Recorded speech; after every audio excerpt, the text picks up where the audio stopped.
Iran के नक्शे को देखिए, चारों तरफ सीमाएं, कुल 7 पड़ोसी देश इसके साथ अपनी सीमा को साझा करते हैं। इराक, तुर्की, अजरबैजान, आर्मेनिया, तुर्कमेनिस्तान, अफगानिस्तान और पाकिस्तान। अब बात करते हैं समुद्री सीमाओं की। ये भी अलग है क्योंकि फारस की खाड़ी और ओमान की खाड़ी से ईरान जुड़ा हुआ है।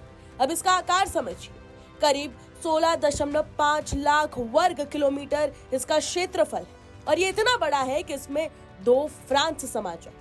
आबादी लगभग 8.5 से 9 करोड़ लोग। और इतिहास, आज का ईरान उस प्राचीन फारसी साम्राज्य का उत्तराधिकारी है जिसकी जड़ें लगभग 2500 साल पहले तक जाती है। अब सोचिए, इतना विशाल भूभाग, इतनी बड़ी आबादी, इतना पुराना सभ्यतागत ढांचा, क्या ऐसे देश को सिर्फ हवा से की गई स्ट्राइक से हराया जा सकता है? इतिहास कहता है नहीं। चाहे फर्स्ट वर्ल्ड वॉर हो या फिर सेकेंड वर्ल्ड वॉर, कोई भी जंग सिर्फ आसमान से नहीं जीती गई है। ये निर्णायक युद्ध तब जीता गया है जब सेना जमीन पर उतरी, कब्जा किया गया और नियंत्रण बनाया गया।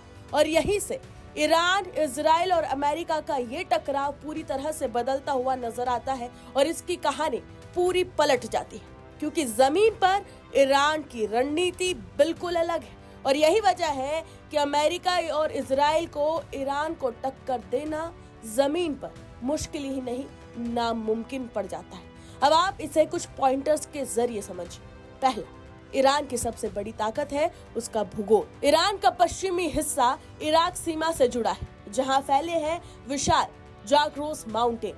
ये पहाड़ प्राकृतिक दीवार की तरह काम करते हैं। उत्तर में कैस्पियन सागर के पास है अल्बोर्ज माउंटेन, ये भी एक मजबूत रक्षात्मक घेरा बनाते हैं। दक्षिण में फारस की खाड़ी, दुनिया के लगभग 20 से 30% तेल व्यापार का रास्ता यहीं से गुजरता है। मतलब ईरान सिर्फ एक देश नहीं बल्कि ऊर्जा और भू रणनीति का केंद्र है, इसलिए उसे अक्सर मिडिल ईस्ट का किला कहा जाता है। दूसरा, ईरान अकेला कभी नहीं लड़ता।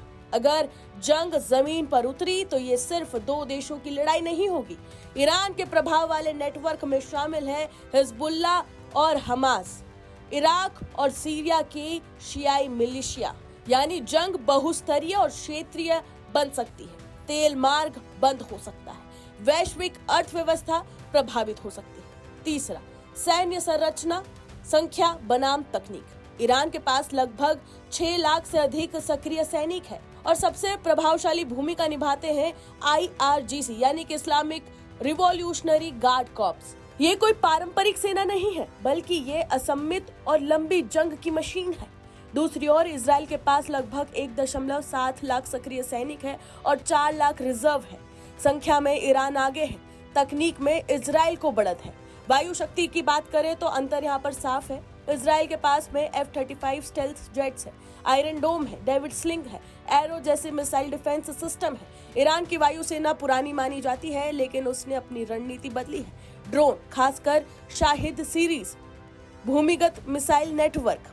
ईरान जानता है कि एयर पावर में वो पीछे है, इसलिए उसने वॉर ऑफ एट्रिटिशन, लंबी और थकाऊ जंग को अपनी रणनीति बनाया है। लेकिन जमीन पर जंग ये एक असली गेम चेंजर है क्योंकि एक्सपर्ट्स ये मानते हैं कि अगर जमीन पर जंग होती है तो ये अफगानिस्तान या वियतनाम जैसा लंबा संघर्ष बन सकता है।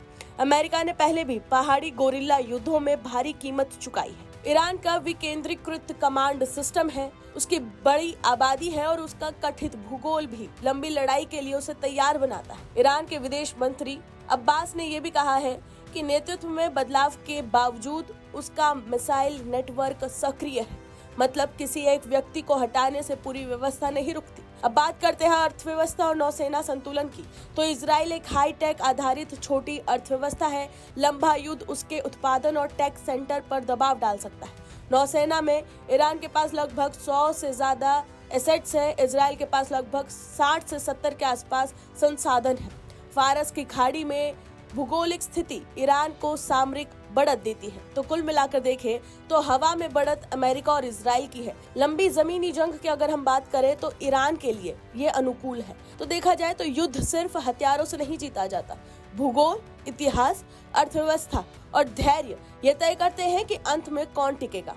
इसलिए सवाल ये नहीं कि हमला कौन करता है, सवाल ये है कि कौन जमीन पर उतरकर लंबी जंग झेल सकता है। और यही कारण है कि ईरान से जमीन पर टक्कर लेना किसी भी देश के लिए आसान फैसला नहीं होगा।